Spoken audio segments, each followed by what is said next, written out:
So here we go again. After my last video on the best budget rifle lights, I had a plethora of people recommend the Goonbeam, that I need to take a look at it because the Goonbeam is the best budget rifle light on the market, or so they say. This model that we see here, this is the V1 version. They also make a V2 version as well, which is something that I'll end up recommending quite a bit more than this one, but to get some of the basics out of the way, what we have here is essentially a Streamlight clone with a slightly different head and a different output design. Now, the V1 model that we see here, this is rated for 700 lumens and 80,000 candela, which is very, very high. This has a very, very tight beam pattern, and in theory will give you better performance at distance. Now, 700 lumens is not that much, so your total light output is fairly low, but again, you're going to get that very hot hotspot, and hopefully it's going to punch out to distance. Getting into some of the other stuff about the Goonbeam, retail price is about 130 bucks. Again, they have a V2 version, which is a much more balanced light output, which is going to end up being a lot better, rated for 1400 lumens and 55,000 candela, and that, in my opinion, is a better way to go. So in the box that you get from Goonbeam, you get some stickers, some other stuff, charger, cable, and you also get either a push button tail cap or, of course, the tape switch that you see here on the SIG 516. Now, as far as the Streamlight compatibility goes, there is none. These do not work with the switches. The Goonbeam will not take either the older HLX caps or the newer jack caps, which of course gives you additional flexibility with the Streamlight, so you can plug in different tape switches, dual leads, or whatnot to give you a little bit more flexibility. So if you buy a Goonbeam, you're kind of stuck with Goonbeam switches, which are perfectly fine, but the worst part about the original Streamlights was their switchology and not having redundancies with the dual tail cap, and so now you have knockoffs of those from Goonbeam, and maybe in the future they will improve them a little bit.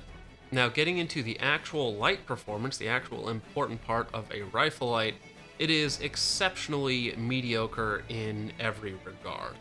Now, comparing it to the older HLX and the newer and much better HLX Pro, the one area where the Goonbeam V1, the high candela version, will perform better is at those extreme ranges, say 200 yards and beyond.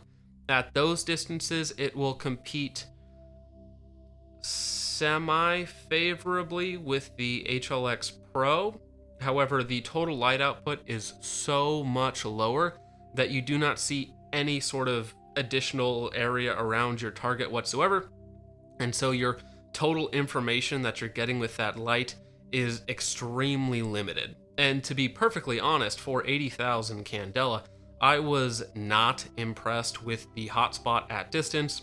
For instance, looking at a hillside 150 to 200 yards away, while perhaps the hotspot was slightly better than the HLX Pro, the amount of information that you got just by the wide swath of area that gets lit up with the Pro makes it far more usable in a realistic scenario where you don't happen to know exactly where your target is at 200 yards, which is the reason why you're using a light in the first place. Again, the actual usability of the beam is just not that great. And some of the additional testing that I'm just going to let roll is for various distances and even against oppositional light. And again, the Goonbeam Max Candela version is just kind of mediocre and just doesn't have a very good light output. So again, while it might have a very tiny advantage at, like, say 175 to 250 yards, like we're talking maybe single digit percentage advantage, it's just worse in every other aspect, and again, for about the same price. Anyways, there's the Pro. There's the Goonbeam.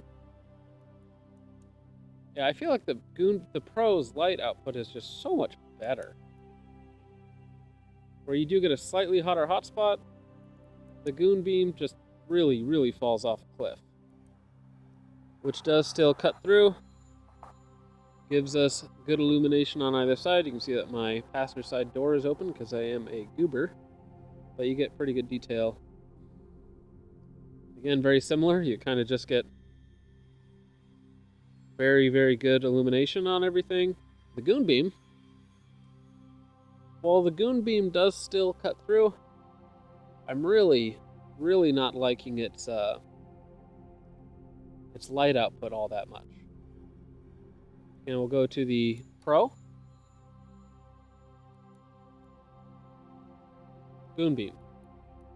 Pro. Goonbeam. Pro. Goonbeam. HLX. Almost nothing. I can't tell what the drivers are doing, or even if there's a driver there. You get very little. HLX Pro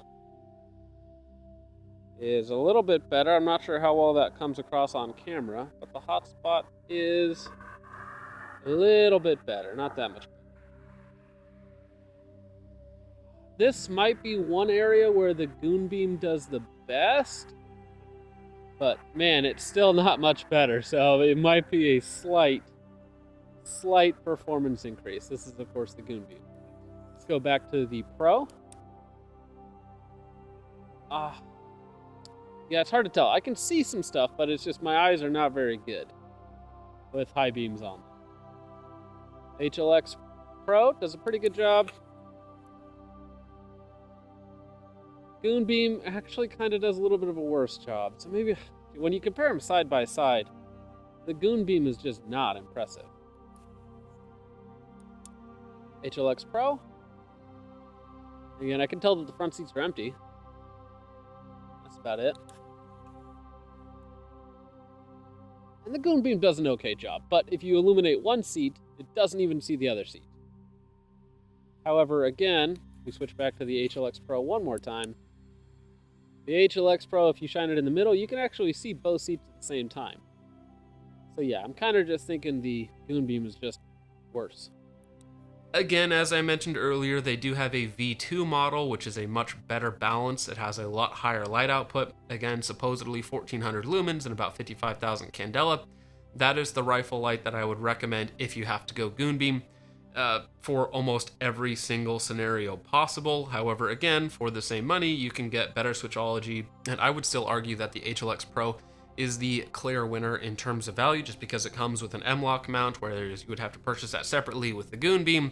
So again, even for a budget light, while it's kind of neat that it gives you truly high light performance, kind of at distance, it's just not particularly exciting when you compare it to the new HLX Pro. If you compare it to really old HLXs or some of the other ProTac rail mount type stuff, sure, it might have a wide advantage at those extended ranges, but again, if you compare Goonbeam to the modern HLX Pro, it's just worse in, again, just about every single way.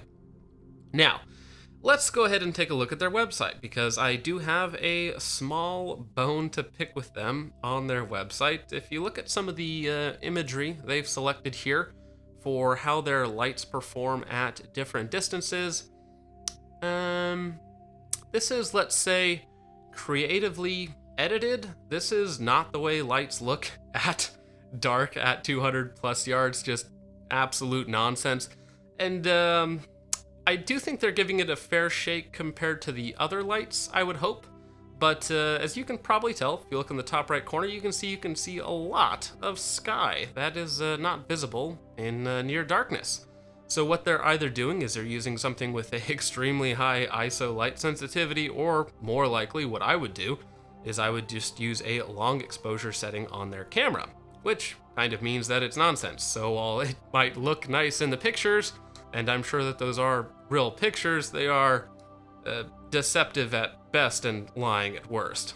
And to really hammer this point home, I'm going to use some footage that I borrowed with permission from Orgear. Go ahead and check out his channel. He just did a video on an SBR setup that I think is quite good. So again, go ahead and check it out, and I'm using his footage for this. But using a truly high performance light, 400,000 candela, not 80,000 candela, with 400,000 candela, this is what it looks like at 200 yards versus what Goonbeam is putting on their website. So again, the Goonbeam website, if you look at those pictures, you're going to think, wow, that looks absolutely amazing. But you get it out in real world and it looks like, well, this, and you're like, oh, That's kind of pathetic. And to the people at Goonbeam, I'm sure they're fine dudes trying to bring high performance light, quote unquote, to the budget end of the market, which is of course admirable. And again, the V2 version is probably a decent buy overall. The V1 I wouldn't really recommend for anything, and I spent $130 to give this away on my Subscribestar, which you should go ahead and check out because I will be giving away a bunch of this stuff that I have absolutely no use for on there. So, with all that out of the way, guys, let me know what you think of the Goonbeam V1 and if there's any other sort of these budget lights that I should check out that are essentially Streamlight clones with a slightly different head. But once again, thank you so much for watching. Hope you all enjoyed. I'll see you in the next one. God bless. The Pro? The Pro gives us much better information. Look at that. Look at that. Something running across there. Not sure if that's a raccoon or something. Guy running across.